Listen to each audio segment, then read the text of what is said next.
আমাদের জীবনে দুই ধরনের সম্পত্তি হয়ে থাকে, এক হলো ভৌতিক সম্পত্তি, এক হলো জৈবিক সম্পত্তি। অর্থ, সম্পদ, সুবিধে, খাদ্য এইসব ভৌতিক সম্পত্তির মধ্যে পড়ে।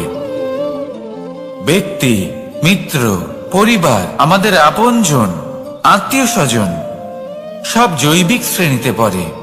আর প্রত্যেক মানুষের পক্ষে এই বিভাজন বোঝা অত্যন্ত আবশ্যক, কারণ মূলত আমাদের ব্যবহার দুই রকমের হয়ে থাকে।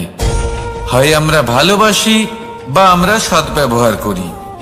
আর সবথেকে বড় ভুল আমরা তখন করি যখন আমরা বুঝতেই পারি না যে ভালোবাসবো কাকে আর ব্যবহার করব কাকে। আমরা ভৌতিক সম্পত্তি ভালোবেসে ফেলি আর ব্যবহার করি জৈবিক সম্পত্তিকে, যেখানে এটা অনুচিত। জৈবিক সম্পত্তিকে ভালোবাসুন আর ভৌতিক সম্পত্তিকে ব্যবহার করুন। যেদিন আপনার মধ্যে এই বোধ জাগ্রত হবে যে কাকে ভালোবাসবেন আর কাকে ব্যবহার করবেন, সেই দিন আপনার জীবনে শুধুই শান্তি বিরাজমান হবে। আর তখন এই মন প্রসন্ন হয়ে বলবে, রাধা রাধা। কাল, আজ এবং কাল, আমাদের সমগ্র জীবন এই তিনটির আশেপাশেই ঘুরতে থাকে। আমরা সবসময় বিগত সময়ের বিষয়ে ভাবতে থাকি। অতীতে যদি আমাদের দ্বারা কোনো ভুল হয়, সেই বিষয়ে ভেবে ভেবে আমরা সবসময় অনুতাপ করতে থাকি। এটা উচিত নয়। দেখুন, অতীতের থেকে শিক্ষা লাভ করা অত্যন্ত আবশ্যক, কিন্তু সেই ভুল যাতে আবার না হয় সেই কাজটা কিন্তু আপনাকে বর্তমানেই করতে হবে, তাই না? দ্বিতীয় কথা, আমরা সবসময় ভাবি আগামী দিনের বিষয়ে, ভবিষ্যতের বিষয়ে। আমরা ভাবি যে কাল করে নেব, আজই কাজ করতে পারছি না, কোনো ব্যাপার নয়, কাল করে নেব। আজ কাজটা শুরু করতেই পারলাম না, কোনো ব্যাপার নয়, কাল করে নেব। আজকের দিনটাই ভালো ছিল না, কোনো ব্যাপার নয়, সেটা কাল করে নেব। ব্যাপারটা বুঝুন, আপনি নিজের সময় নষ্ট করছেন। দেখুন, এই যে কাল, তা কখনোই আপনার হাতে আসবে না। তাই যে কাজ করতে চান সেটা আজকেই করুন, অন্তত শুরুটা করুন। কারণ এই আগামী সময় তা সব সময় আপনার থেকে এক কদম আগে থাকবে, একদিন এগিয়ে থাকবে। জানেন কেন? কারণ এই কাল আপনার জন্য অপেক্ষা করবে না, সেই জন্য আপনিও এর জন্য অপেক্ষা করবেন না। যা করার তা আজকেই শুরু করুন।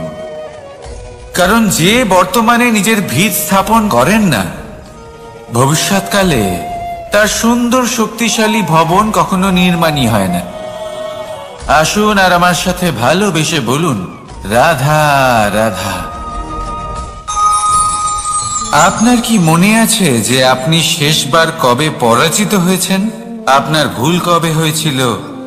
আপনি কবে অসফল হয়েছিলেন? কবে পরাজিত হয়েছিলেন? মনে নেই? তাহলে তো আপনি নিজের জীবনের সবথেকে বড় শিক্ষককে হারিয়ে ফেলেছেন। আপনার বিগত হার, পরাজয়, ভুল, এটাই আপনার জীবনের প্রধান শিক্ষক আর প্রধান সহায়ক। এটাই আপনাকে শেখায় যে কি করা উচিত, কি করা উচিত নয়। এই প্রকৃতি আমাদের কি শেখাতে চাইছে তা বুঝুন। এমন কি কোনো দিন আছে যার শেষে রাত আসে না? এমন কি কোনো নদী আছে যা শুকিয়ে যায় না? এমন কি কোনো বৃক্ষ আছে যার পাতা ঝরে না? এমনই তো হয়। কিন্তু যদি সূর্য পরাজয় স্বীকার করে, তাহলে রাতের পরে কখনোই দিন আসবে না। যদি নদী হার মেনে নেয়, তাহলে সে আবার বর্ষা ঘটাতে কখনোই সাহায্য করতে পারবে না। যদি বৃক্ষ হার মেনে নেয়, তাহলে সে বসন্ত ঋতুতে না নতুন পাতার জন্ম দিতে পারবে, আর না গ্রীষ্মকালে ছায়া প্রদান করতে পারবে। যদি এরা সবাই হার মেনে নেয়, তাহলে ধরিত্রী তৃষ্ণার্ত থাকবে, প্রকৃতি আমাদের এটাই শেখায় যে হার, অসফলতা, পরাজয় এগুলো আমাদের জীবনে আসবেই আসবে, আর আমাদের শিক্ষা দিতে আসবে, আমাদের মঙ্গলের জন্য আসবে। তাই নিজের দৃষ্টিভঙ্গি সেরকমই রাখুন। তাই ধনাত্মক দৃষ্টিভঙ্গি দিয়ে দেখুন, নিজের হার, নিজের পরাজয় থেকে শিক্ষা নিয়ে অগ্রসর হতে থাকুন। নিশ্চিত রূপে আপনি জয়ী হবেন। আর যখন জয়ী হবেন তখন মন প্রসন্ন হয়ে বলবে, রাধা রাধা। কথায় আছে, এই জীবন একটা যুদ্ধ, একটা লড়াই। নিজের অস্তিত্বের জন্য, নিজের মূল্যের জন্য, যা আমরা পেতে চাইছি তার জন্য। এই যুদ্ধে জয়লাভ কে করে? এই যুদ্ধে জয়ী হয় এক যোদ্ধা। এবার বেশিরভাগ সময় আমরা যুদ্ধে অংশগ্রহণ করি না, নিজেকে বুঝিয়ে দিই যে আমরা তো যোদ্ধা নই।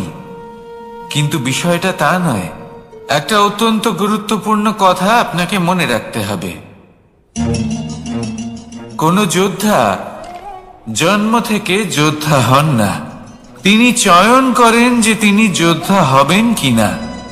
তিনি তখনই একজন যোদ্ধা হয়ে ওঠেন যখন তিনি পিছু হটবেন না বলে দৃঢ় প্রতিজ্ঞ হন। যদি ওনার সামনে অন্যায় হয়, তার বিরোধিতা করার জন্য দৃঢ় প্রতিজ্ঞ হন, তবেই তিনি যোদ্ধা হয়ে ওঠেন। কেউ জন্ম থেকেই যোদ্ধা হয়ে এই পৃথিবীতে আসেন না। আপনি কি হতে চান? সেই দর্শক হতে চান যারা যুদ্ধভূমিতে বসে থেকে অন্য কারোর জয় উচ্ছ্বাস প্রকাশ করেন, নাকি সেই যোদ্ধা হতে চান যিনি নিজের শৌর্য দিয়ে, বীরত্ব দিয়ে নিজের পরাক্রম প্রদর্শন করেন, আর যার প্রশংসা যুগ যুগ ধরে হয়ে চলে? আপনি কি হতে চান সেই সিদ্ধান্ত আপনারই। আসুন আর আমার সাথে ভালোবেসে বলুন, রাধা রাধা।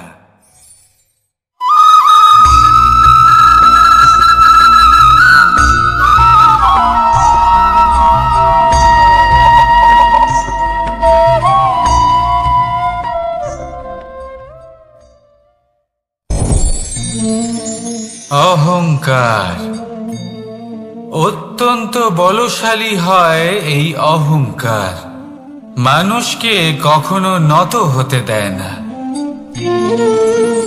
অদ্ভুত ব্যাপার, এই অহংকার যা মানুষকে কখনো নত হতে দেয় না, সেটাই তার পতনের কারণও হয়ে দাঁড়ায়। যেখানে মানুষ এটা ভাবতে শুরু করে যে শুধুমাত্র সেই যোগ্য, সেখান থেকেই তার পতনের আরম্ভ। ঠিক কিনা? দেখুন, যদি কোনো মানুষ এটা ভাবে যে আমি সব কিছু করতে পারি, তাহলে তা হলো বিশ্বাস। কিন্তু যদি সে এটা ভাবতে থাকে যে শুধুমাত্র আমি এই কাজ করতে পারি, তাহলে তা হলো সেই ব্যক্তির অহংকার। আর এটা আপনাকে বিনাশের দিকে অবশ্যই নিয়ে যাবে। মনে রাখবেন, যখন আমি আর শুধুমাত্র এই দুই এক হয়ে যায়, সেখান থেকে আপনার পতনের সূত্রপাত হবেই। তাই আপনি কখনোই এই অহংকারের চক্রব্যূহে ফেঁসে যাবেন না। বিশ্বাস রাখুন নিজের ওপর এবং অন্যের ওপরও। আর মনে রাখবেন, বিশ্বাসের মধ্যে বিশ্বের প্রত্যেকটা বস্তু বসবাস করে। তাই এই অহংকারকে ত্যাগ করে ফেলুন আর আত্মবিশ্বাসের ওপর মনোসংযোগ করুন। আর আমার সাথে ভালোবেসে বলুন, রাধা রাধা। মানুষ নিজের জীবনে ঈশ্বরকে খুব মান্য করে, ওনার জন্য কি না করে। ভিন্ন ভিন্ন নামে তাকে স্মরণ করে, তাকে পুজো করে, তার আরাধনা করে। সে জানে যে ঈশ্বর তাকে শক্তি অবশ্যই দেবেন, তাকে সাহায্য অবশ্যই করবেন। কিন্তু যখন প্রশ্ন আসে গুরু এবং ঈশ্বরের, তখন গুরুর মান কখনো কম হওয়া উচিত নয়। কারণ সত্যি বলতে কি, গুরুই হলেন সেই সিঁড়ি যা বেয়ে আপনি ঈশ্বরের কাছে পৌঁছানোর পথ খুঁজে পাবেন। সেই পথ আপনি গুরুর থেকেই পাবেন। গুরু না থাকলে আপনি কখনো ঈশ্বর লাভ করতেই পারবেন না। আর জীবনে অনেক সময় লক্ষ্যের থেকেও অনেক বেশি গুরুত্বপূর্ণ হলো পথ। তাই এই পথের সম্মান করতে শিখুন, অর্থাৎ গুরুকে সম্মান করতে শিখুন, কারণ গুরুই হলেন পরমেশ্বর। তাহলে আসুন আর আমার সাথে ভালোবেসে বলুন রাধা রাধা। আপনার জীবনে আপনার প্রকৃত বন্ধু আসলে কে? আপনার সব থেকে শ্রেষ্ঠ মিত্র আসলে কে? তিনি যিনি সময় এলে পরে আপনাকে সাহায্য করেন, নাকি তিনি যিনি সময় এলে পরে আপনাকে অর্থ দেন? দেখুন, আমরা হলাম মানুষ, আমাদের জীবনে লেনদেন চলতেই থাকে। এটা আমাদের জীবনের অভিন্ন অংশ। কিন্তু অনেক সময় এমন হয় যে আমরা তাকেই নিজের প্রকৃত বন্ধু বলে মনে করি, যিনি আমাদের একটা বহুমূল্য উপহার দেন, ঠিক কিনা? এবার আপনার জীবনে সেই বহুমূল্য উপহার কোনটা? ওই অমূল্য মিত্র আসলে কে? সেই সিদ্ধান্ত হলো আপনার। কিন্তু যদি আপনি আমাকে জিজ্ঞেস করেন, তাহলে আমার মতে স্বর্ণ, হিরে, মুক্ত, ধন এগুলো বহুমূল্য নয়। বহুমূল্য হলো সঙ্গ, যখন আপনি একা হয়ে যাবেন; সময়, যখন আপনার তাকে প্রয়োজন হবে; সমর্পণ, যখন আপনার বিশ্বাসের প্রয়োজন পড়বে। যে মানুষ আপনার প্রতি এই 3 গুণ প্রদর্শন করেন, যিনি আপনার কঠিন সময়ে আপনাকে অবশ্যই সঙ্গ দেবেন, যখন আপনার প্রয়োজন পড়বে আপনাকে অবশ্যই সময় দেবেন, আপনার প্রতি সম্পূর্ণ সমর্পিত থাকবেন, সেই হলো আপনার আসল মিত্র, সেই হলো আপনার প্রকৃত বন্ধু। কারণ সত্যি বললে, বন্ধুত্বের অর্থই হলো নিজেকে সম্পূর্ণরূপে কারোর কাছে সমর্পণ করে দেওয়া। তাই আপনার সেই বন্ধুর জন্য নিজের প্রাণ উজাড় করে দিন, আর ভালোবেসে বলুন রাধা রাধা। মানুষ জীবনে 3টে কাজ অবশ্যই করে থাকে: কিছু দান করে, কিছু গ্রহণ করে, আর কিছু ত্যাগ করে দেয়। এটাও ভাবতে থাকে যে এটা করলে কিভাবে করবে। দেবার জন্য পর্যাপ্ত ধন নেই, নেবার জন্য সংসারে অত স্নেহ নেই, আর ত্যাগ করার জন্য জীবনে এত সুখই নেই, তাহলে কিভাবে করবে? আসলে আমরা বস্তুগত চাহিদা অর্জনে এত ব্যস্ত হয়ে পড়ি যে আমরা বুঝতেই পারি না যে কি নেবার আছে, কি দেবার আছে, আর কি ত্যাগ করার আছে। তাহলে আজ আমি আপনাকে বলেই দিই, মনে রাখবেন এই 3টে গুরুত্বপূর্ণ গুণ, 3টে গুরুত্বপূর্ণ কথা। দেবার জন্য আছে দান, নেবার মতো আছে জ্ঞান, আর ত্যাগ করার মতো আছে অহংকার। যখন আপনি দান করতে শিখে যাবেন, জ্ঞান অর্জন করার শক্তি আপনা থেকেই আপনার মধ্যে চলে আসবে। আর যখন এই জ্ঞান আপনার মধ্যে প্রবেশ করবে, অহংকার আপনা থেকেই আপনার থেকে দূরে চলে যাবে। যে ব্যক্তি এই 3-এর মধ্যে ভারসাম্য বজায় রাখতে পারে, তার বর্তমান, ভূত, ভবিষ্যৎ, লোক, পরলোক সব কিছু শুধরে যায়। যেই দিন আপনি দান করতে শিখে যাবেন, জ্ঞান আহরণ করতে শিখে যাবেন, অভিমান ত্যাগ করতে শিখে যাবেন, আপনার সর্বশক্তিশালী, সর্বশক্তিমান পরমেশ্বরেরও প্রয়োজন পড়বে না। কারণ তখন ঈশ্বর আপনার মধ্যেই বাস করবেন। তাহলে আসুন আর আমার সাথে ভালোবেসে বলুন রাধা রাধা। জীবনে অনেক সময় সমস্যা আমাদের চারদিক থেকে ঘিরে ফেলে। এই সমস্যা নানান ধরনের হতে পারে। আর্থিক সমস্যা হতে পারে, পারিবারিক সমস্যা হতে পারে, কোনো সম্পর্ক নিয়ে সমস্যা হতে পারে, কখনো কোনো দৈনিক সমস্যা হতে পারে, কখনো কোনো দ্বন্দ্ব হতে পারে, অনেক সমস্যা হতে পারে। কিন্তু যখনই কোনো সমস্যা আসে আমাদের মনে তার জন্য একটা উত্তর অবশ্যই থেকে থাকে, যা আমাদের অন্তরে রয়েছে। একে আমরা বলি আত্মা। আত্মা হলো পরমাত্মারই রূপ, আর পরমাত্মা তা কখনোই কিছু অনুচিত চাইবে না, তাই তো? এই আত্মা খুব ভালো করে জানে যে কোনটা উচিত আর কোনটা অনুচিত। যদি আসল বিষয়ের কথা বলি, তাহলে আপনাকে নিজের মনকে বুঝতে হবে, কারণ আত্মা তো পরমাত্মা থেকেই আসে। কিন্তু এই মন মানুষ জন্ম থেকেই প্রাপ্ত করে, যার বিকাশ হয় এই সংসারকে দেখে। যেদিন আপনার এই মন আর আপনার এই আত্মা এই দুই এক হয়ে যাবে, আত্মসাৎ হয়ে যাবে, সেদিন আপনার জীবনে না কোনো সমস্যা থাকবে, না কোনো ঝঞ্ঝাট থাকবে, না কোনো সংকট। কারণ আপনার কাছে সেই সমস্ত সমস্যার, সমস্ত বিপদের সমাধান থাকবে, আর তাও আপনারই অন্তরে। তাহলে আসুন আর আমার সাথে ভালোবেসে বলুন, রাধা রাধা। ভক্তি আর শক্তি, এই দুইয়ের মধ্যে সম্পর্ক অত্যন্ত সরল। মানুষ ভক্তি করেন যাতে তিনি শক্তি লাভ করতে পারেন, আর শক্তি লাভ করার পরে ভক্তি ভাব ভুলে যান, আর শক্তির প্রতি আসক্তিতে মত্ত হয়ে যান, আর সেখান থেকেই তার বিনাশ শুরু হয়। কেন?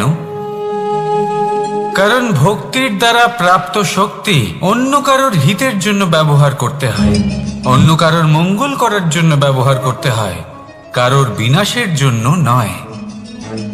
এবার যদি আমি আপনাদের একটা উদাহরণ দিয়ে বোঝাই, তাহলে কোদাল।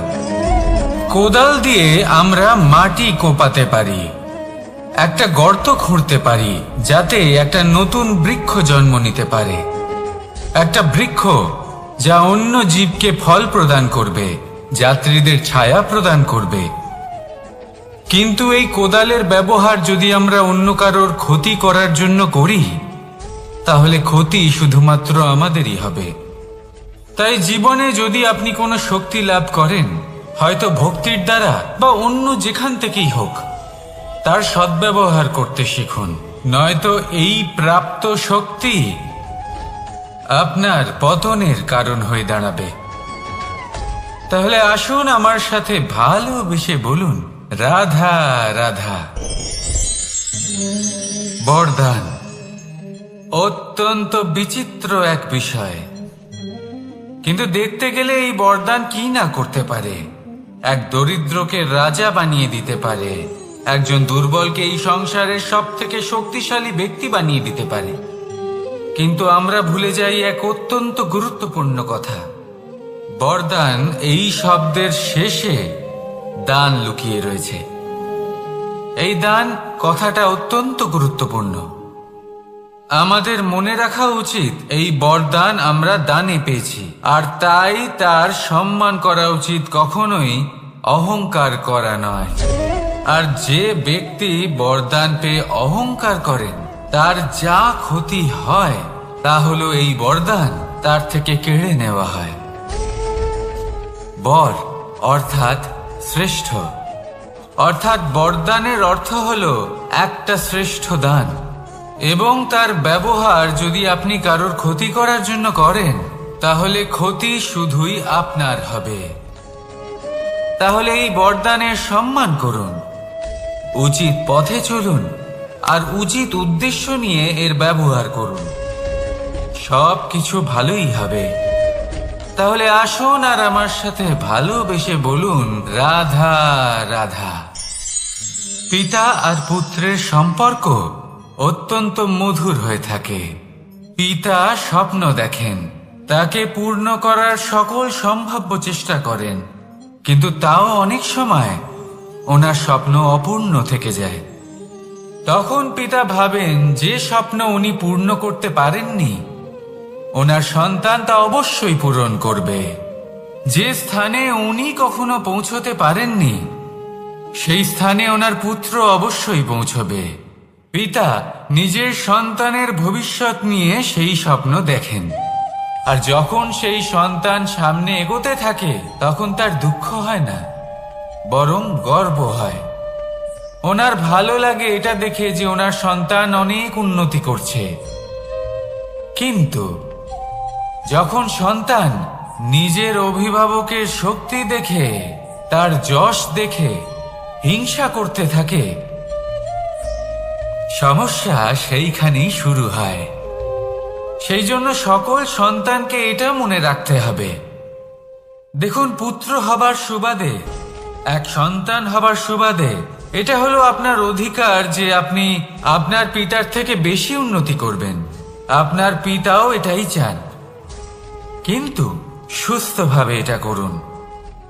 একটা রেখা টেনে নিন যাতে আপনি তাতে এগোতে পারেন আর আপনার পিতার তাতে গর্ববোধ হয়, আর সেই বিষয়ে দুঃখ না হয় যে আমার সন্তান আমাকেই ছোট করার চেষ্টা করছে।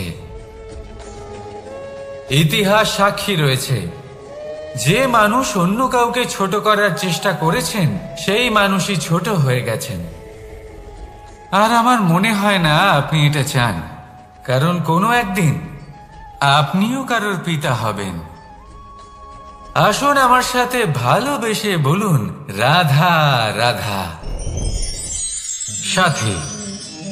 সাথী এই শব্দটির ব্যাখ্যা কে কিভাবে করে? মিত্র, সখা, বন্ধু, কিন্তু অর্থ একটাই। তিনি যিনি আপনার সঙ্গী হন আর তিনি যার সাথী আপনি হন।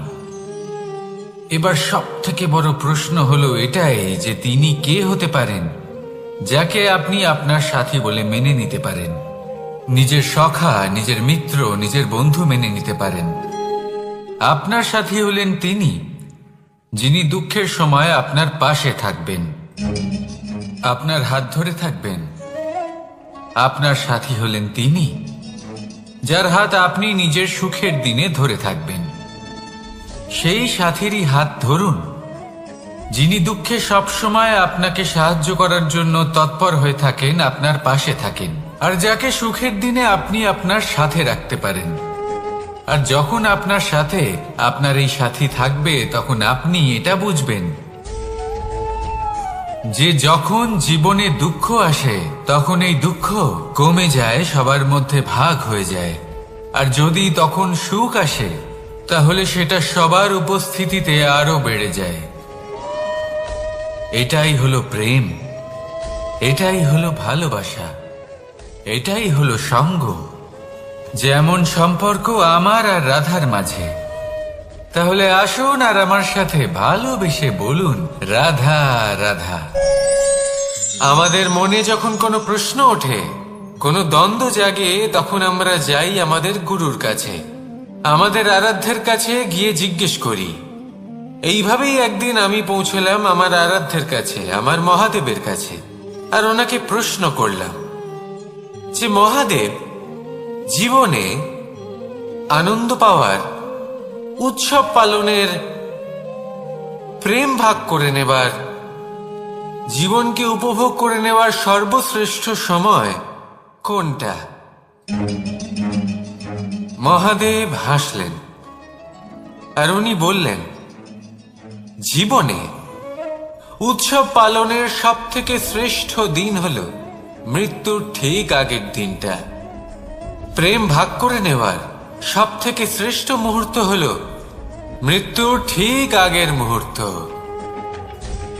জীবনকে উপভোগ করে নেওয়ার সর্বশ্রেষ্ঠ প্রহর হলো মৃত্যুর এক প্রহর পূর্বে। তখন আমি চমকে গেলাম। আমি বললাম, কিন্তু মহাদেব, মৃত্যু তো অনিশ্চিত, আমরা জানিও না কবে আমাদের মৃত্যু হবে। মহাদেব আবার হাসলেন উনি বললেন যে যদি আমরা এভাবে জীবন কাটাই যে আমরা জীবনের প্রত্যেক দিন, প্রত্যেক মুহূর্ত, প্রত্যেক প্রহর শেষ বলে মনে করি, তাহলে আমাদের সমস্ত জীবন আনন্দের সাথেই অতিবাহিত হবে। কি বলেন? তাহলে আপনিও এই কথা মনে রাখুন আর আমার সাথে ভালোবেসে বলুন, রাধা রাধা। জীবনে অগ্রসর হওয়ার জন্য আমাদের কাকে প্রয়োজন হয়? মাতা পিতা, বন্ধু, প্রেম, সাহায্য, অর্থ, পরিশ্রম, আশা। ভিন্ন ভিন্ন মানুষ ভিন্ন ভিন্ন বিকল্প চয়ন করে। যদি আমি আপনাকে বলি তাহলে জয় আর পরাজয়ের মন্ত্র দুটো শব্দের উপর নির্ভর করে, মেনে নেওয়া আর দৃঢ় হওয়া। যদি মেনে নেন তাহলে হেরে যাবেন, যদি দৃঢ় হন তাহলে নিশ্চিত রূপে জয়ী হবেন। যদি কখনো আপনি ক্লান্ত হয়ে ওঠেন, আপনি দুঃখী হন, পুরোপুরি ভেঙে পড়েছেন, তখন মেনে নেবেন না যে আপনি ভেঙে পড়েছেন, নয়তো হেরে যাবেন। তখন উল্টে স্থির করবেন যে যাই হয়ে যাক না কেন আমি জয়ী হবই। আর আপনি দেখবেন যে জয় নিশ্চিত রূপে আপনার কাছেই আসবে। তাহলে এই কথা মনে রাখবেন আর আমার সাথে ভালোবেসে বলবেন, রাধা রাধা। সময়, জীবন, কাল। দেখতে গেলে এই তিনটি শব্দ একটি শব্দেরই সমার্থক শব্দ মনে হয়, কিন্তু এই শব্দগুলির অর্থ কি সমান? কখনোই নয়। হ্যাঁ, এই সময় চলতে থাকে, জীবন চলতে থাকে, কালচক্র চলতে থাকে। এই সময় কেটে যায়, কিন্তু এই জীবন একে যাপন করতে হয়। কি বলেন?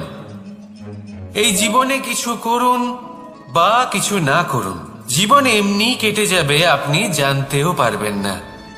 কিন্তু সেটা আমাদের উদ্দেশ্য নয়, একে যাপন করতে হবে। এই জীবনে প্রেরণা পেতে শিখুন, প্রেরণা দিতে শিখুন, আহ্বান গ্রহণ করতে শিখুন, আহ্বান জানাতে শিখুন, মহান কাজ করতে শিখুন, ধন্যাত্মক বোধ জাগিয়ে তুলুন। জীবন অতিবাহিত করার অর্থ কি তা আপনি শিখে যাবেন। কারণ সময় কেটে যায়, সমস্ত যুগ কেটে যায়, কিন্তু জীবনের রীতি জীবন কাটিয়ে দেওয়া নয়, জীবন যাপন করা। এই জীবন সম্পূর্ণরূপে অনুভব করতে হবে, নতুন পথ বানাতে হবে। এবারে যদি এই জীবন বাঁচার সময় একবার ভেবে দেখুন, যদি মনে প্রেম থাকে, সদ্ভাবনা থাকে, তাহলে কি হবে? এই জীবনকে বাঁচার অনুভূতিটাই অন্যরকম হয়ে যাবে, একটা আনন্দময় অনুভূতি লাভ করবেন। তাহলে এটাই করুন আর আমার সাথে ভালোবেসে বলুন, রাধা রাধা। আপনি কি কখনো কোনো জলের ধারা দেখেছেন? তার সামনে যতই মাটি থাকুক না কেন, যতই কাদা থাকুক না কেন, যখন এই জলের ধারা বইতে আরম্ভ করে দেয়, তখন এই কাদাকে নিজেই ধুয়ে নিয়ে যায়। ওই কাদাকে ধুয়ে দেয় এবং নিজের পথ নিজেই তৈরি করে নেয়। তাহলে আপনিও এরকম জলের মতো হয়ে উঠুন। যদি হয়ে উঠতে পারেন, তাহলে নিজের মনে, নিজের ভাবনার, নিজের জীবনের যত অনাবশ্যক তত্ত্ব আছে, অনুপযোগী অংশ রয়েছে, অর্থাৎ অপরিষ্কার অংশ রয়েছে, তা নিজে থেকেই নির্মল হয়ে উঠবে। আর যেরকম জলের ধারা কখনো থেমে থাকে না, সব সময় বয়ে চলে, সেভাবে আপনিও কখনোই থামবেন না, সব সময় বয়ে চলুন, এগোতে থাকুন।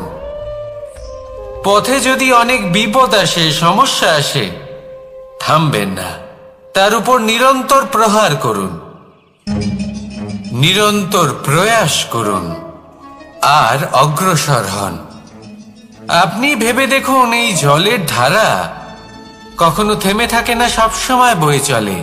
বিপদের সম্মুখীন হয়ে তাকে সাথে বয়ে নিয়ে চলে। সেই জন্য জলের ধারা, প্রবাহমান এই ধারা, এর থেকে কখনো দুর্গন্ধ আসে না, এতে কখনো ময়লা জমতে পারে না, বরং পালিত হয় সুন্দর প্রাণবন্ত জীবজন্তু, যেমন সুন্দর ছোট মাছ। তাই আপনিও এটাই করুন, কখনো থামবেন না, শুধু চলতে থাকুন, জলের ধারার মতো বইতে থাকুন।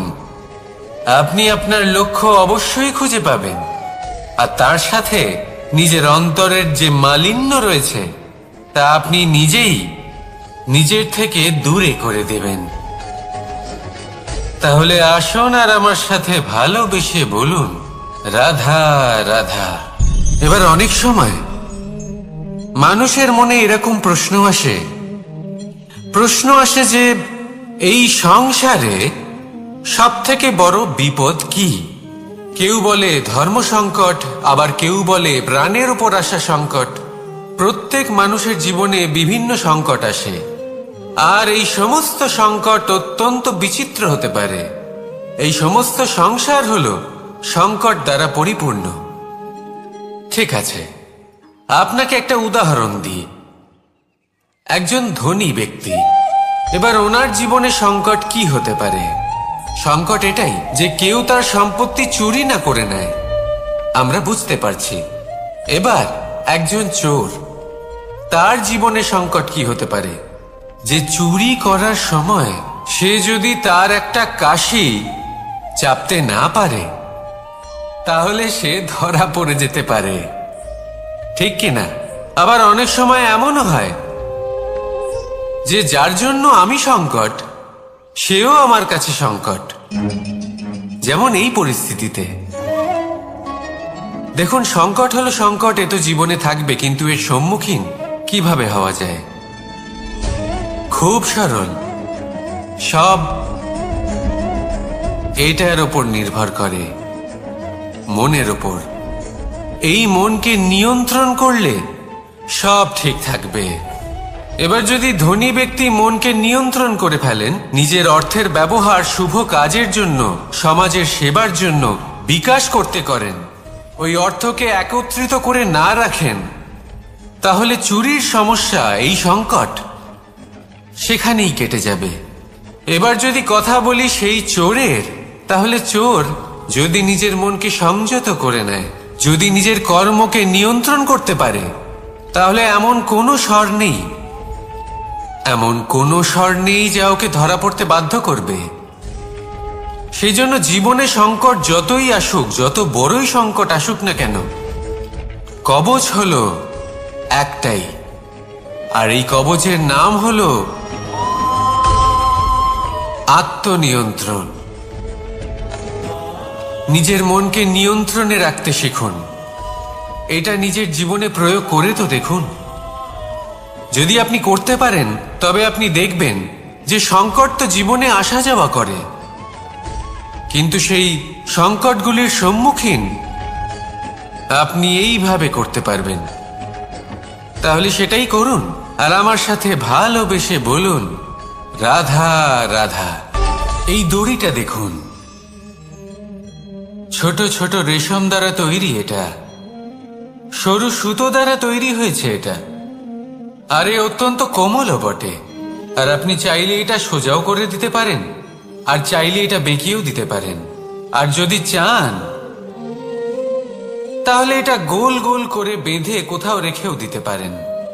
এবার এই কোমল দড়ি যদি কোনো নিষ্ঠুর কঠিন পাথরে বারংবার জড়িয়ে দেওয়া হয়, তাহলেও তাকেও কাটতে পারে, নিজের ছাপ ছেড়ে যেতে পারে, সেটার আকারও বদলে ফেলতে পারে। এবার এর কারণ কি? এর কারণ হলো অভ্যাস আর নিরন্তর প্রচেষ্টা। যদি আপনিও চেষ্টা করেন আর নিরন্তর কর্ম করে যান, তাহলে আপনার প্রারব্ধ পাথরের মতো কঠিনই হোক না কেন, তাতে ভাঙন ধরিয়েও আপনি নিজের লক্ষ্যে অবশ্যই পৌঁছতে পারবেন। একটা গুরুত্বপূর্ণ কথা মনে রাখবেন, সুকর্মের অভ্যাস আর নিরন্তর প্রয়াস, এই হলো সাফল্যের মন্ত্র। তাহলে জীবনে এই মন্ত্র আনুন আর আমার সাথে ভালোবেসে বলুন, রাধা রাধা। বসন্ত ঋতু, এই সময় মন আনন্দে ভরে থাকে। এমন মনে হয় যেন আমরা আকাশে বিচরণ করতে চলে যাই, কিন্তু সেটা তো সম্ভব নয়। সেই জন্য হয়তো আমরা ঘুড়ি ওড়াই, এই ঘুড়িকে নিজেদের প্রতিরূপ মনে করে। এবার অনেক মানুষ আছেন যারা ঘুড়ি ওড়ান, কিন্তু এই কর্মের সারমর্ম কি সেটা কজন বুঝতে পারেন? আপনি এটা মনে করুন যে আপনি হলেন সেই ঘুড়ি, আর এই সুতো যিনি ধরে রয়েছেন তিনি হলেন পরমাত্মা। আর এই সুতো যেখান থেকে শুরু হয় সেই লাটাই হলো আমাদের কর্মচক্র। এবার আপনি নিজেই অনুমান করুন যে এই উড়ান কার ওপর নির্ভরশীল, পরমাত্মার ওপর আর আপনার কর্মের ওপর। যদি পরমাত্মা আপনার হাত ধরে থাকেন, আপনার সাথে থাকেন, যদি আপনি শুভ কর্ম করতে থাকেন, আপনি এই আকাশে উড়তে থাকবেন। কিন্তু কোথাও কোথাও যদি পরমাত্মার সাথে এই বন্ধন ছিন্ন হয়, আপনার কর্মচক্র খারাপ হয়ে যায় বা থেমে যায়, তাহলে আপনার এই ঘুড়ি কেটে যাবে আর দূরে কোনো গাছের ডালে গিয়ে আটকে যাবে। তাই শুধুমাত্র ঘুড়ি ওড়াবেন না, তার থেকে শিখুন, পরমাত্মার সাহচর্যে থাকুন, সবসময় শুভ কর্ম করতে থাকুন আর সবসময় এই আকাশে উড়তে থাকুন। আসুন আর আমার সাথে ভালোবেসে বলুন, রাধা। রাধা আমাকে বলে, কৃষ্ণ, যদি তুমি জানো যে নিয়তিতে কি আছে, তাহলে তাকে বদলে দাও না কেন? মহাদেব আমাকে বলেন যে শ্রীকৃষ্ণ, যদি আপনি এটা জানেন যে সাম্বের নিয়তি এটাই, তাহলে আপনি তাকে বদলানোর চেষ্টা কেন করেন? কেন?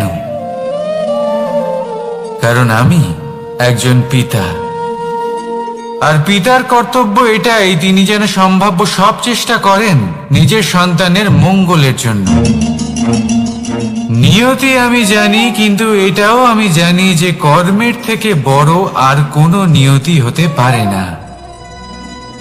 অভিজ্ঞতাও রয়েছে যে কর্মের হাতে নিয়তির এই চক্র বদলে যেতে পারে। তাই জীবনে যদি আপনার কখনো এমন মনে হয় যে এটা তো অসম্ভব, তখনও চেষ্টা করা কখনোই ছাড়বেন না। কে বলতে পারে আপনারই কর্মের কোনো এক বীজ হয়তো নিয়তির চাকায় আটকে গেল আর নিয়তিকে নিজের পথ পাল্টাতে হলো, ঠিক কি না? সেই জন্য নিয়তিকে ভাগ্য মেনে নিয়ে চুপ করে বসে থাকবেন না। নিজের নিয়তি স্বয়ং নিজের কর্মের দ্বারা নির্ধারিত করুন, কারণ আপনার এই কর্মের ওপরেই আপনার অধিকার রয়েছে। আর এই অধিকারকে নিয়তি অনেক সময় সম্মানও করে। তাহলে আসুন আর আমার সাথে ভালোবেসে বলুন, রাধা রাধা। শক্তি এক অত্যন্ত বিচিত্র বস্তু, বা বলতে পারেন অনুভূতি। পিতা সবসময় চান যেন তিনি তার শক্তি পুত্রকে সঁপে দিতে পারেন, যাতে সে শক্তিশালী হয়, যাতে তার মঙ্গল হয়। তার পুত্র সবসময় চায় যাতে সে পিতার সেই শক্তি লাভ করে, কিন্তু সেই শক্তি লাভ করার জন্য পুত্র হওয়া যথেষ্ট নয়, যোগ্য পাত্র হতে হয়। আসুন আপনাকে সহজে বোঝাই। যদি আপনি সুপাত্র হন আর আপনাকে শক্তি দেওয়া হয়, তাহলে আপনি সেই শক্তির গুরুত্ব বুঝবেন, কোথায় সেই শক্তি প্রয়োগ করা উচিত সেটা বুঝবেন। আর এটা যেহেতু অর্জন করা শক্তি হবে, সেই শক্তির অপব্যবহার হবে না। কিন্তু যদি এই আপনি কুপাত্র হন আর যদি আপনাকে এই শক্তি দেওয়া হয়, তাহলে কি হবে? দেখতে গেলে এই শক্তি আপনি দান হিসেবে পেয়েছেন, তাই না আপনি এই শক্তির গুরুত্ব বুঝবেন, আর না এর প্রয়োগ আপনি জানবেন। তার অপব্যবহার হওয়া সুনিশ্চিত। তাই যদি আপনি কোনো শক্তি অর্জন করতে চান, তাহলে আগে তার যোগ্য হয়ে উঠুন। পুত্র নয়, পাত্র হয়ে উঠুন। আর আমার সাথে ভালোবেসে বলুন, রাধা রাধা।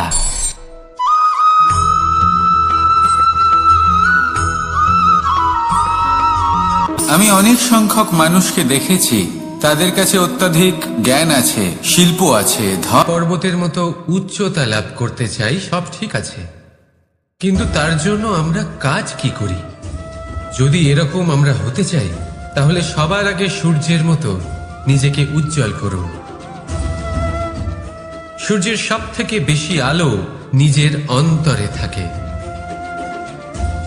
নদীর মতো নিজের পথ নিজেই তৈরি করুন। পাথরের সাথে ধাক্কা খাওয়ার পরেও থেমে না যাওয়া শিখুন। হিমালয় পর্বতের মতো উচ্চতা লাভ করতে হলে সেটার মতো অটল থাকতে শিখুন। একটা কথা অবশ্যই মনে রাখবেন, নিজেকে জ্বালাবেন, তবেই সংসারকে আলোকিত করতে পারবেন। রাধা রাধা।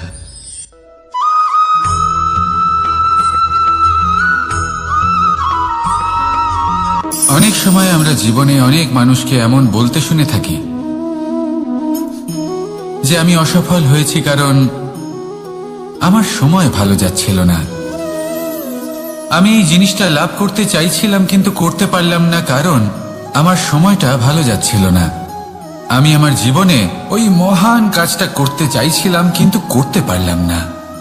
কেন? কারণ আমার সময়টা ভালো যাচ্ছিল না। কিন্তু যে মুহূর্তে ভালো সময় আমার জীবনে আসবে, আমি সব কিছু প্রাপ্ত করব। এমন প্রায় প্রত্যেকেই বলেন। আসুন একটা কথা বোঝা যাক। একজন মালিকে দেখুন, সে প্রত্যেক দিন গাছের সেবা করে, তাকে জল দেয়, তার যত্ন আত্তি করে। কেন? প্রত্যেক দিন সেই গাছ ফল দেয় না। সঠিক সময় এলে তবেই সেই গাছ ফল দেয়, কিন্তু প্রত্যেক দিন মালি তার সেবা করে, তাকে যত্ন করে। শুধুমাত্র তখন করে না যখন সেই গাছ ফল দিতে সক্ষম। আর যদি মালি গাছের যত্ন প্রতিদিন না করে, তাহলে হয়তো সেই গাছ ফল দিতেই পারবে না। এটাই হলো আমাদের জন্য একটা শিক্ষা। যখন সময় আমাদের জন্য অপেক্ষা করে না, তখন আপনি সময়ের জন্য কেন অপেক্ষা করছেন? ভালো সময়ের জন্য অপেক্ষা করবেন না। ভালো এবং শুভ কর্ম দ্বারা ভালো সময়কে নিজের কাছে টেনে আনুন। নিরন্তর কর্ম করুন, পরিশ্রম করতে থাকুন। শুভ সময় আপনা থেকেই আপনার কাছে আসবে। আসুন আমার সাথে ভালোবেসে বলুন, রাধা রাধা।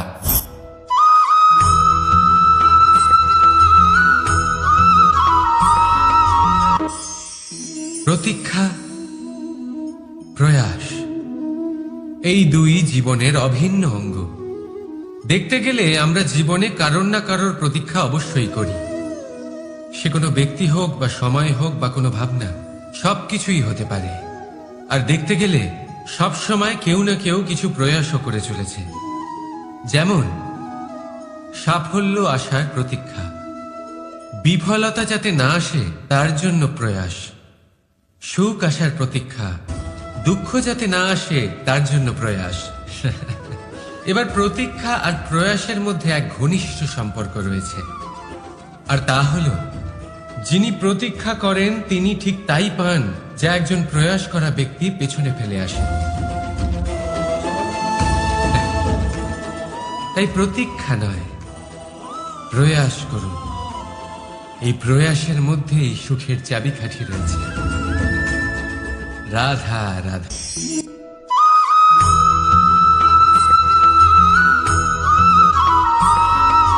আমাদের জীবনে অনেক ধরনের ব্যক্তি এসে থাকেন। কেউ কেউ আমাদের সাথে থেকে যান, কেউ আমাদের থেকে দূরে চলে যান। কেউ ভালো মানুষ হন, কেউ খারাপ মানুষ। কিন্তু আমরা সবসময় সেই সময়টাকে নিয়ে দুঃখ প্রকাশ করি যখন আমাদের জীবনে কোনো খারাপ ব্যক্তি প্রবেশ করেন। তারা আমাদের খারাপ অনুভূতি দেন, দুঃখ দেন, কষ্ট দেন। আমরা সবাই তাকে ভালো মন্দ কথা বলি। কিন্তু কেন? এমন বিভিন্ন ধরনের মানুষ, খারাপ মানুষ, ভালো মানুষ সবার জীবনেই আসেন এবং সকলকেই একটা অমূল্য শিক্ষা দান করে যান।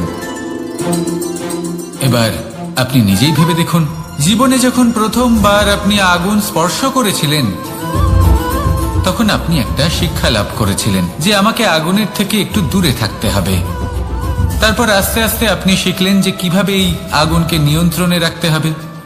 তারপর আপনি শিখলেন যে কিভাবে নিজের জীবনে তাকে প্রয়োগ করতে হবে, তা সে অন্ধকারে প্রকাশ লাভ করার জন্য হোক বা খাবার বানানোর জন্য। সেইভাবেই কোনো খারাপ ব্যক্তি যখন আপনার জীবনে আসে কোনো শিক্ষা দিয়ে যান, তার প্রতি কৃতজ্ঞ থাকুন। তার বিষয় খারাপ ভাবার বা খারাপ অনুভূতি নিয়ে থাকার কোনো প্রয়োজন নেই। সেই শিক্ষা লাভ করুন, ইতিবাচক মনোভাব নিয়ে জীবনের সামনে এগোতে থাকুন। কেউ নেই যিনি আপনাকে বাধা দিতে পারেন। আসুন আমার সাথে ভালোবেসে বলুন, রাধা রাধা।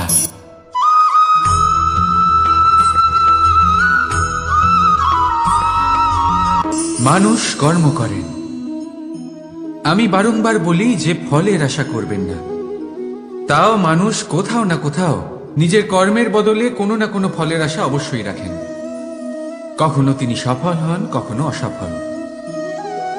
সেই জন্যই আমি বলি যে ফলের আশা কখনো রাখবেন না, কারণ সাফল্য বা অসফলতা মনের মধ্যে রাখলে কখনো কোনো লাভ হয় না।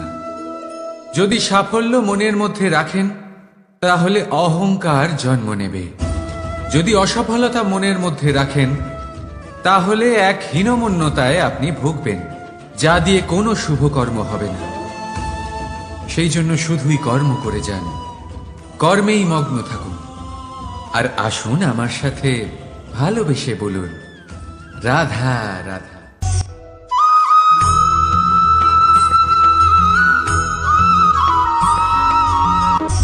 বন্ধু আর শত্রু প্রত্যেকের জীবনের একটা বড় অংশ এর উপরে নির্ভরশীল হয়ে থাকে। আপনার জীবনের সফলতা আর অসফলতাও এর উপরে নির্ভরশীল। কিন্তু এই বন্ধু এবং শত্রুদের খুঁজে পাওয়ার জন্য আপনাদের বাইরে যাওয়ার প্রয়োজন নেই, কারণ এরা স্বয়ং আপনার ভেতরেই আছে। আপনি যদি বিনম্র থাকেন, যদি আপনি নিরন্তর প্রয়াস করতে পারেন, তাহলে আপনার কোনো বন্ধুর প্রয়োজন নেই। যদি আপনার মধ্যে অহংকার থাকে, যদি প্রতি কথায় আপনার মধ্যে ক্রোধ উৎপন্ন হয়, তাহলে আপনার শত্রুর কোনো প্রয়োজনই নেই। নিজের অন্তরের এই বন্ধু ও শত্রুকে চিনুন আর আমার সাথে ভালোবেসে বলুন, রাধা রাধা।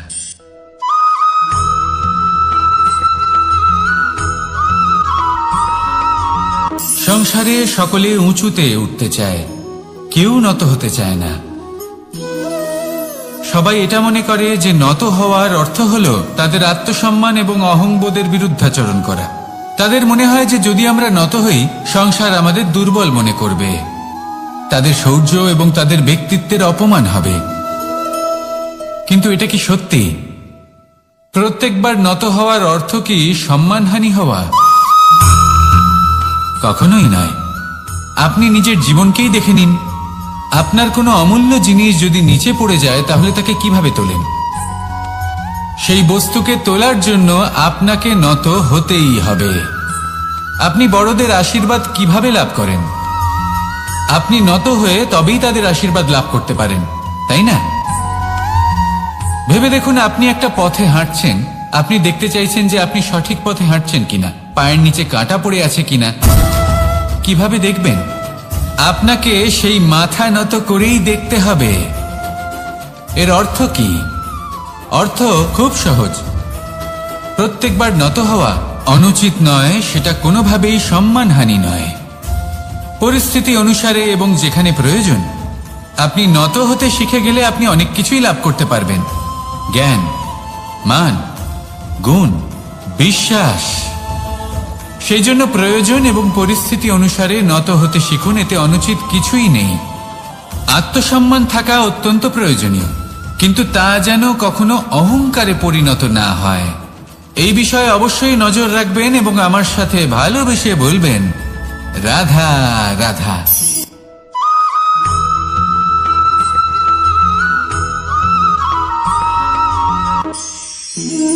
একে চিনতে পারলেন? একে কুঠার বলা হয়। আপনারা জীবনে কোথাও না কোথাও কোনো না কোনো রূপে এটা দেখেই থাকবেন। একটা ব্যাপার নিশ্চিত, এই কুঠার ছাড়া কোনো বৃক্ষকে কাটতে পারা সরল নয়।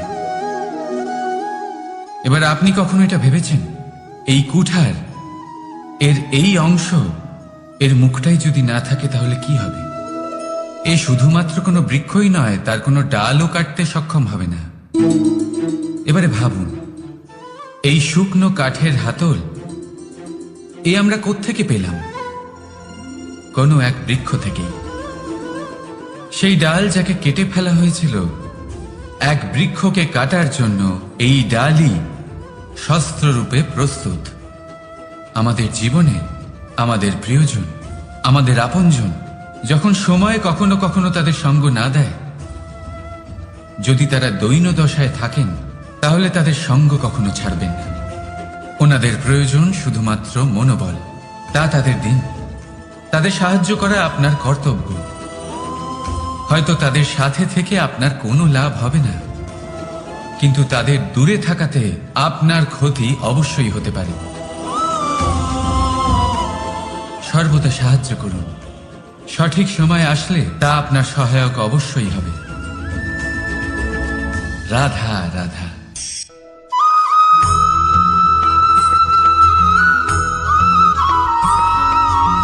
যোগাসন। এই আগুনের জন্য যে শক্তির প্রয়োজন হয় তা আসে এই তেল থেকে। যদি এই তেল সমাপ্ত হয়ে যায় তাহলে এই প্রকাশ তাও সমাপ্ত হয়ে যায়। আর আমাদের জীবনে এই তেল হলো আমাদের কর্ম, আর এই আগুন আর এর দ্বারা উৎপন্ন হওয়া প্রকাশ আমাদের ভাগ্য। যত আমাদের কর্ম ক্ষীণ হতে থাকবে, আমাদের ভাগ্য সৌভাগ্য কোথাও না কোথাও লুপ্ত হয়ে যাবে। যে উজ্জ্বল ভবিষ্যৎ আমরা চাইছি তা কখনো লাভ করতে পারবো না যদি কর্ম না করি। ঠিক যেমন তেল ছাড়া অগ্নি উৎপন্ন হয় না, তেমনি কর্ম ছাড়া সৌভাগ্য হয় না। আর যেমন কর্ম তেমন ভাগ্য। তাই সবসময় কর্ম করতে থাকুন, কর্ম করা থামাবেন না। আর আমার সাথে ভালোবেসে বলুন, রাধা রাধা।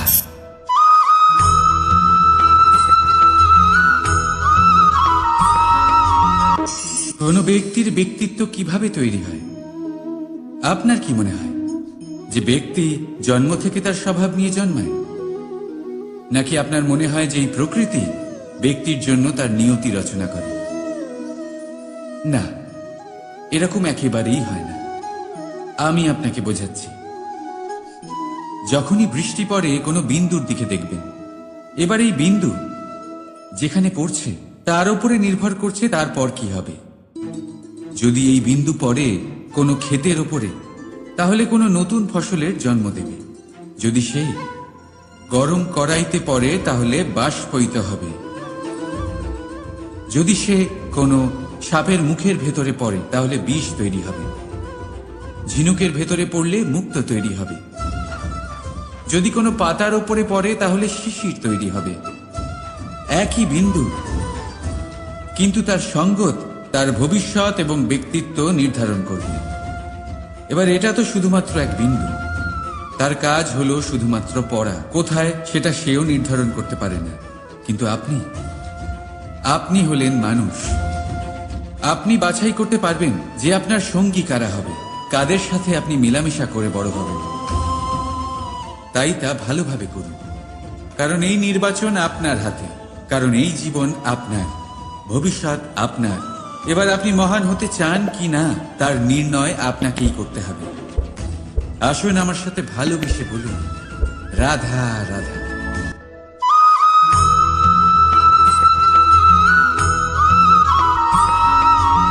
ভয়ের সাথে আমরা সবাই পরিচিত, কষ্টও আমরা সবাই পেয়েছি। কখনো কখনো আমরা অসুস্থ হয়ে পড়ি, আর এমন সময় হলে মাতার মমতা, কখনো বাবার স্নেহ, কখনো বন্ধুদের পাশে থাকার অনুভূতি আমাদের রোগ নিরাময়ে সাহায্য করে। কখনো যদি আমরা নিরাশ হয়ে পড়ি, তখন যদি আমাদের কোনো আপনজন আমাদের দুটো ভালো কথা বলে, তখন আমাদের মনোবল বেড়ে যায়। ঠিক তেমন সংসারের এই রঙ্গমঞ্চে যদি আপনি পীড়িত অনুভব করেন,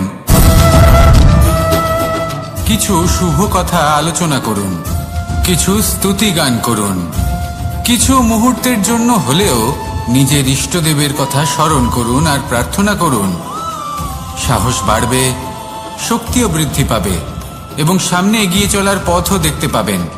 তখন এই মন প্রসন্ন হয়ে বলবে, রাধা রাধা।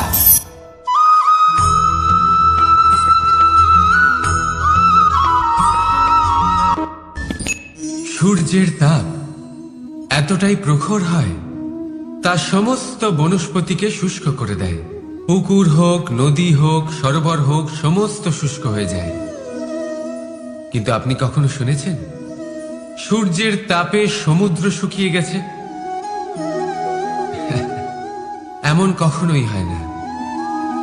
আর এর পেছনেই লুকিয়ে রয়েছে এক অমূল্য জীবনের শিক্ষা। সমুদ্রের মতো নিজেকে ধৈর্যশীল করে তুললে, নিজেকে সংযমী করে তুললে, সূর্যের তাপ আপনার কোনো ক্ষতি করতে পারবে না। আপনার অন্তর থেকে সেই তাপ বাষ্পায়িত হয়ে মেঘ তৈরি হয়ে সূর্যকে ঢেকে দেবে, আর তারপর হবে শুধু সাফল্যের বৃষ্টি। তাহলে আসুন আর আমার সাথে ধৈর্যের সাথে বলুন, রাধা রাধা।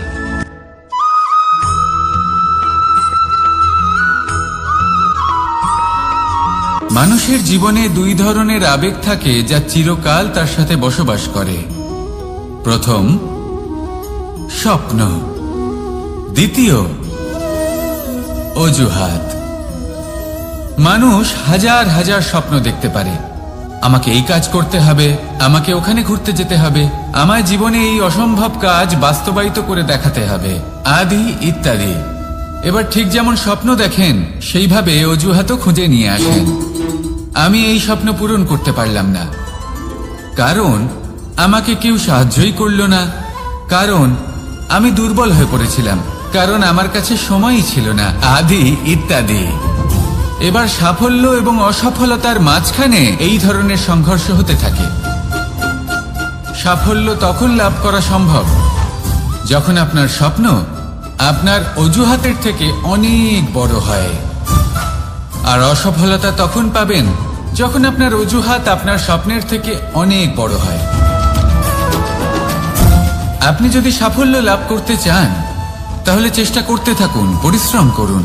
যদি অসফল হন, তাহলে ভয়ভীত হওয়ার কোনো প্রয়োজন নেই। নিজের ভুল বুঝুন, তাকে শুধরে নিন, আবার চেষ্টা করুন। কিন্তু যদি নিজের জীবনে অজুহাত নিয়ে আসেন, তখন স্বপ্ন কখনো পূরণ হবে না।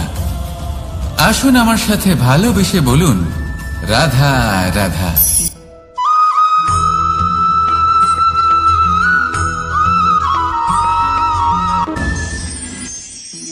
মানুষ অসুস্থ কেন হন? শারীরিক দুর্বলতার কারণে?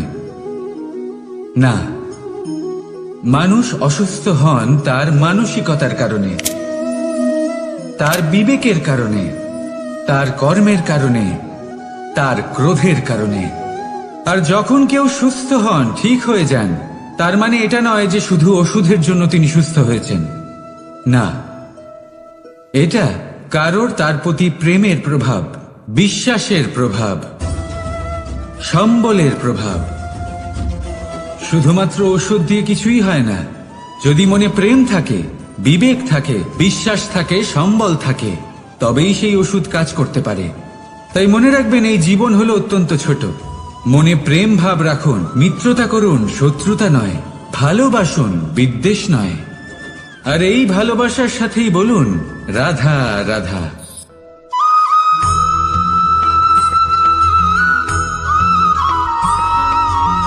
জীবন কিসের উপর নির্ভরশীল? ধনের ওপর, বৈভবের ওপর, নিঃশ্বাসের ওপর? না, এই জীবন নির্ভরশীল বিশ্বাসের ওপর। বিশ্বাস নিজের ওপর, বিশ্বাস আমাদের আপনজনের ওপর। কিন্তু যখন এই বিশ্বাস ভেঙে যায়, তখন মানুষের মনও ভেঙে যায়, আর তারপর সে অন্য কিছু করতেই পারে না। তখন কি করা যেতে পারে? 3টে কাজ আছে যা আপনি করতে পারেন। প্রথম, ভালোবাসা।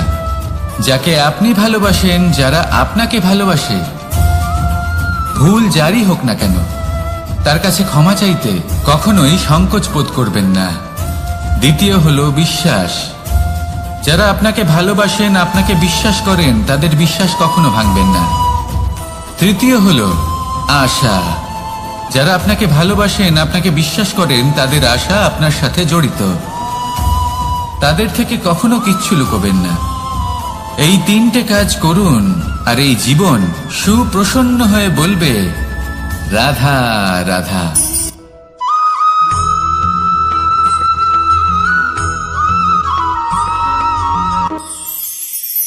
মানুষ জীবনে সব সময় চিন্তা করে, ভাবতে থাকে যে তার জীবনে কতই না সমস্যা। তারপরে নিজের আশেপাশে দেখে আর ভাবে যে সবাই কত প্রসন্ন, শুধু আমার জীবনেই সমস্যা আছে। কিন্তু বিষয়টা তা নয়। শুধু প্রত্যেক ব্যক্তিরই নয়, প্রত্যেক প্রাণীরও জীবনে সমস্যা আছে। এবার মানুষ একটা পাখিকে দেখে এটাই ভাবে যে এদের জীবন কতটা সহজ। কোন দেশেরই সীমারেখা এদের ওপর লাগু হয় না। কোথায় থাকবে সেই নিয়েও কোনো ভাবনা নেই। কত শান্তির জীবন এদের। তারপর সে একটা পিঁপড়েকে দেখে আর এটা ভাবে, কি অসাধারণ, এদের তো সারা জীবনই মাটির উপরেই অতিবাহিত হয়, খাবারটাও মাটিতেই পেয়ে যায়। কি শান্তির জীবন এদের। কিন্তু যখন কোনো ঝড় আসে, তখন সবার আগে সেই পাখির বাসাটাই ঝড়ে ভেঙে যায়।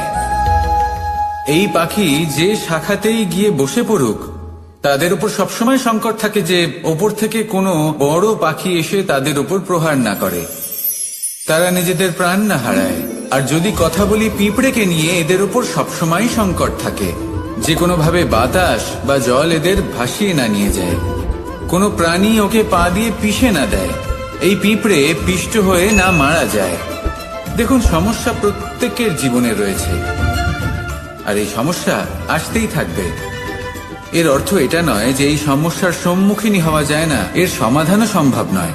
প্রত্যেক সমস্যার সমাধান অবশ্যই আছে, শুধু শান্ত মনে সেটা খুঁজে বের করতে হবে। তাহলে সেটাই করুন, প্রত্যেক সমস্যার সমাধান করতে থাকুন। যত সমাধান করবেন, জীবন আনন্দময় হয়ে উঠবে। যদি সমাধান না করেন, তাহলে আজীবন দুঃখই পেতে থাকবেন। আসুন আমার সাথে ভালোবেসে বলুন, রাধা রাধা।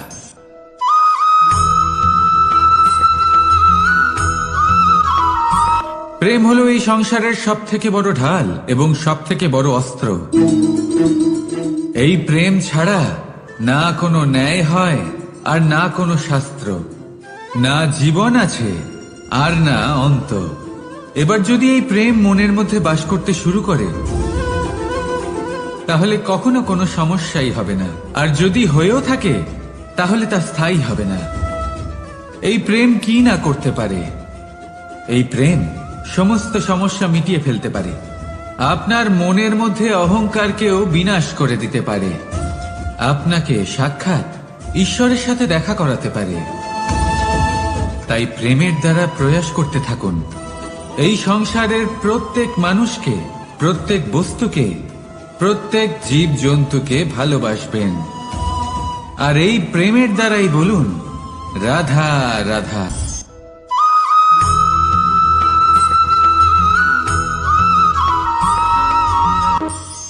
মানুষ এক অত্যন্ত বিচিত্র প্রাণী। পরিকল্পনা করে, ষড়যন্ত্র করে, প্রচেষ্টা করে, কাউকে পরাজিত করার চেষ্টাও করে। সাপকে একটা দড়ি মনে করে হাতে চেপে ধরার চেষ্টা করে, কিন্তু একটা কথা বুঝতেই পারে না, সময়ের এই সাপ, এটা হাতে চেপে ধরাই যায় না। আর আপনি যা করবেন তা আবার ফিরে আসবে আপনারই সামনে। দেখুন, এতে কিছুই যায় আসে না যে আপনি কুম্ভকারের পুত্র নাকি কৃষ্ণের পুত্র। যদি আপনি অনুচিত কর্ম করেন, তাহলে আপনার সাথেও অনুচিতই হবে। অশুভ কর্ম করলে আপনার সাথেও অশুভই হবে। কুরু বংশ অত্যন্ত মহান বংশ ছিল। এই কুরু বংশ কি হলো তার সাথে? একটা গোটা বংশ বয়ে গেল। কারণ ওনাদের উদ্দেশ্য অশুভ ছিল। অন্যদিকে 5 জন বনবাসী পাণ্ডব মহাভারত বিজয়ী হলেন, কারণ তাদের উদ্দেশ্য শুভ ছিল। তাই মনে রাখবেন, শুভ অগ্নি প্রজ্বলিত করবেন, শুভ তাপ সঞ্চার হবে। অশুভ অগ্নি প্রজ্বলিত করবেন, নরকেই জ্বলতে হবে। তাহলে আসুন আর আমার সাথে ভালোবেসে বলুন, রাধা রাধা।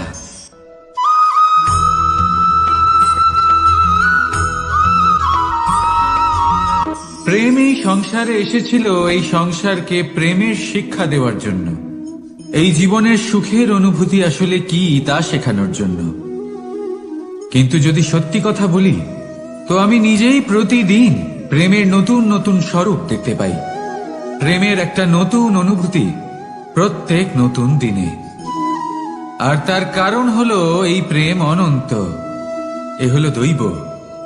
প্রেম হলো এই সংসারের সব থেকে বড় ঢাল এবং সব থেকে বড় অস্ত্র।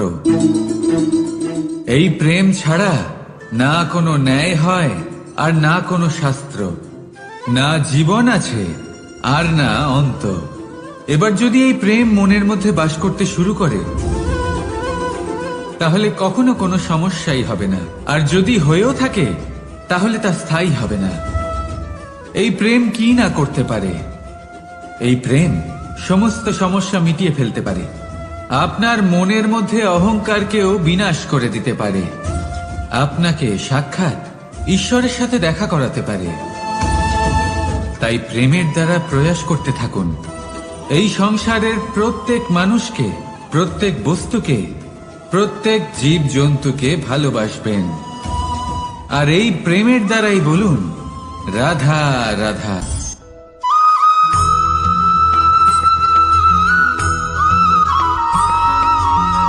জীবনে এমন কিছু কাজ রয়েছে যা আপনাকে একাই করতে হয়, আর এমন কিছু কাজ রয়েছে যা আপনাকে একসাথে মিলে করতে হয়, একজোট হয়ে, সঙ্গবদ্ধ হয়ে। এবার সঙ্গবদ্ধ বলতে কি বোঝাতে চাইছি? আমি তাদের কথা বলছি না যারা বাস্তবিকভাবে একে অপরের সাথে কাজ করেন। আমি তাদের কথা বলছি যারা একে অপরের থেকে দূরে থেকেও একে অপরকে বিশ্বাস করেন।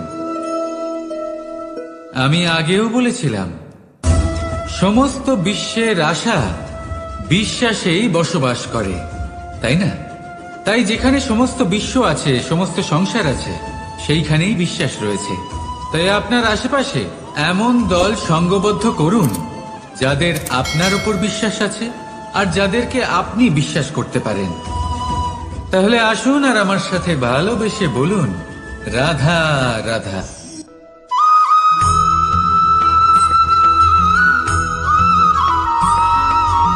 আমরা যে মানুষকে চাই, যাকে আমরা ভালোবাসি, তাকে একটা উপহার অবশ্যই দিতে চাই। এমন এক উপহার যা ওনার ভালো লাগবে, যা শ্রেষ্ঠ হবে, অতি প্রিয় হবে, বহুমূল্য হবে, বা বলতে পারেন মূল্যবান হবে। তাই আমরা কি করি? আমরা বাজারে যাই, তার জন্য স্বর্ণ, আভূষণ, হিরে, মুক্ত এইসব নিয়ে আসি। কিন্তু এটাই কি সর্বশ্রেষ্ঠ উপহার? কখনোই নয়। সর্বশ্রেষ্ঠ উপহার হল স্বাধীনতা। তাকে নিজের মনের মতো বাঁচার স্বাধীনতা। যদি আপনি কাউকে স্বাধীনতা না দিতে পারেন, তাহলে সে কোথাও না কোথাও বন্দী হয়ে যায়, তার বিকাশ কোথাও না কোথাও আটকে যায়। কিন্তু যদি আপনি কাউকে স্বাধীনতা দিতে পারেন, তাহলে আপনি দেখবেন ও সমস্ত সংসারকে, এই জীবনকে নিজের দৃষ্টিভঙ্গি দিয়ে দেখবে, বুঝবে যে কোনটা হলো উচিত আর কোনটা হলো অনুচিত। আর এটাই হলো সর্বশ্রেষ্ঠ। আর এবার যদি কাউকে স্বাধীনতার মাধ্যমে এত বড় একটা শক্তি দিতে পারেন, তাহলে আপনি আমাকে বলুন, এর থেকে বড় উপহার আর কি হতে পারে? আসুন আর আমার সাথে ভালোবেসে বলুন, রাধা রাধা।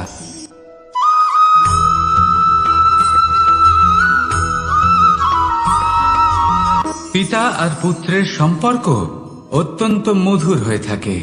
পিতা স্বপ্ন দেখেন, তাকে পূর্ণ করার সকল সম্ভাব্য চেষ্টা করেন, কিন্তু তাও অনেক সময় ওনার স্বপ্ন অপূর্ণ থেকে যায়।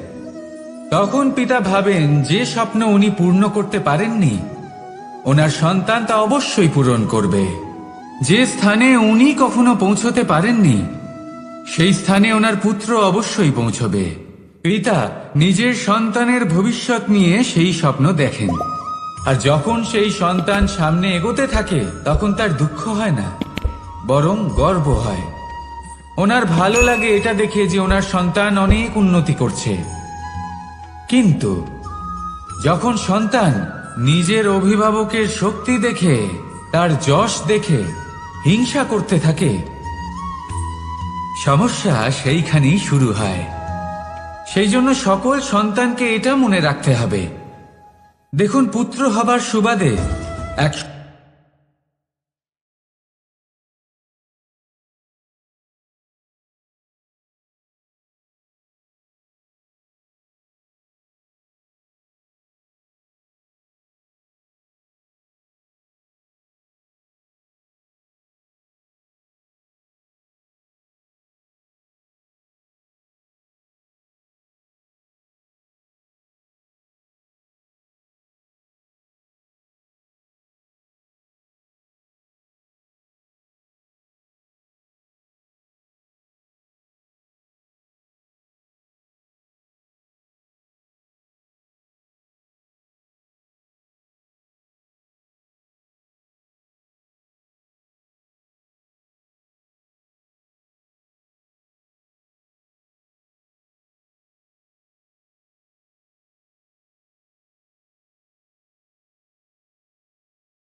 আমরা যখনই কোনো যাত্রায় যাব বলে মনে করি তখনই আমরা প্রস্তুত থাকি আসন্ন বিপদের জন্য বা সংকটের জন্য। যেমন যদি আমাদের মনে হয় যে আজকের পরিবেশ খুব ঠান্ডা হবে, তাহলে আমরা গরম বস্ত্র ধারণ করি বা সেটাকে সাথে নিয়ে যাই। যদি মনে হয় যে বৃষ্টি হতে পারে বা বৃষ্টি হয়ে চলেছে আমরা দেখছি, তাহলে আমরা একটা ছাতা সাথে নিয়ে নিই। আমরা প্রস্তুত থাকতে চাই এবং এটাই উচিত, এবং সেই কারণেই আমরা যাত্রায় সাফল্য লাভ করি। কিন্তু যদি আমরা কথা বলি জীবনযাত্রা নিয়ে, যা কিনা সব থেকে বেশি গুরুত্বপূর্ণ, তাহলে তার জন্য আমরা পূর্ণরূপে প্রস্তুত থাকি না। আশেপাশের মানুষ, এই সমাজ, আমাদের সাথী, আমাদের মিত্ররা যে কোনো মুহূর্তে বদলে যেতে পারেন। সেই জন্য আমরা নিজেদেরকে কখনো সাবধান করি না, কখনোই নিজেদের প্রস্তুত করি না। আমাদের এটা কখনোই মনে হয় না যে এরকম হতে পারে, আর সেই কারণেই শেষে গিয়ে আমরা অত্যন্ত দুঃখ পাই। একটা অমূল্য শিক্ষা আছে যেটা আমাদের লাভ করা উচিত, সতর্ক থাকা উচিত। এই জীবনযাত্রার জন্য শুধুমাত্র এই পরিবেশের বিষয়ে তথ্য সংগ্রহ করা বা তাকে অনুমান করা এটুকু হলেই চলবে না। আমাদের আশেপাশের মানুষজনকে দেখতে হবে, তাদের স্বভাব পরিস্থিতির ওপর নজর রাখতে হবে। যখন তারা রং পাল্টাচ্ছেন নজর রাখতে হবে, তা অত্যন্ত আবশ্যক। পরিবর্তন আপনার জীবনে অবশ্যম্ভাবী, সঠিকভাবে তার সম্মুখীন হন। আসুন আমার সাথে ভালোবেসে বলুন, রাধা রাধা।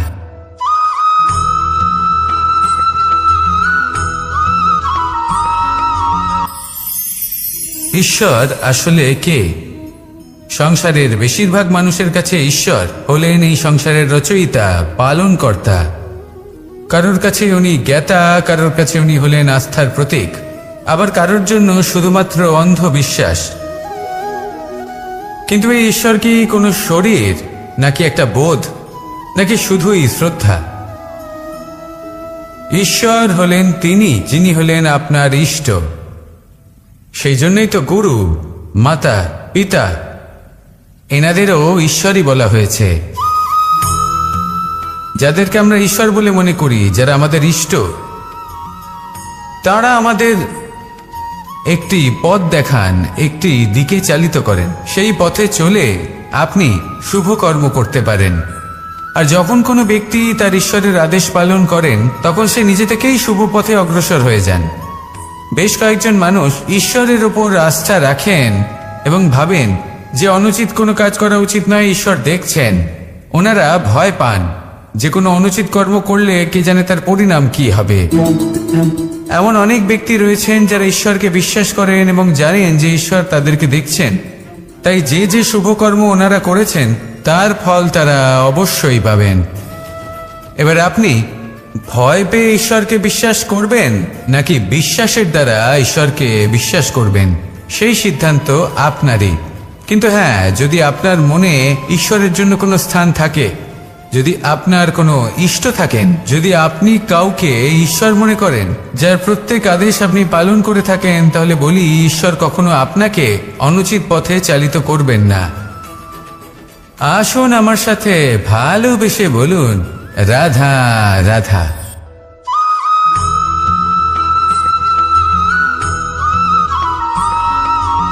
আমি রথে যাত্রা করি। বারবার থেমে আপনাকে দেখতে হবে, নিজেকে কিছু প্রশ্ন করতে হবে। আমি কি আজ সেই কর্মই করছি যেটা আমি করতে চেয়েছিলাম? আমি কি আজ সেই জীবন যাপন করছি যেমন আমি যাপন করতে চেয়েছিলাম? যদি এই প্রশ্নগুলোর উত্তর হ্যাঁ হয়, তাহলে এগোতে থাকুন, নয়তো থেমে যান এবং বিচরণ করুন। মনে রাখবেন, এই সংসার অত্যন্ত জটিল, আর এতে হারিয়ে যাওয়া অত্যন্ত সরল। সেই জন্য নিজে থেকে বারবার থামা এবং জীবন চিন্তন করা অত্যন্ত আবশ্যক। তাহলে সেটাই করুন, আর আমার সাথে ভালোবেসে বলুন, রাধা রাধা।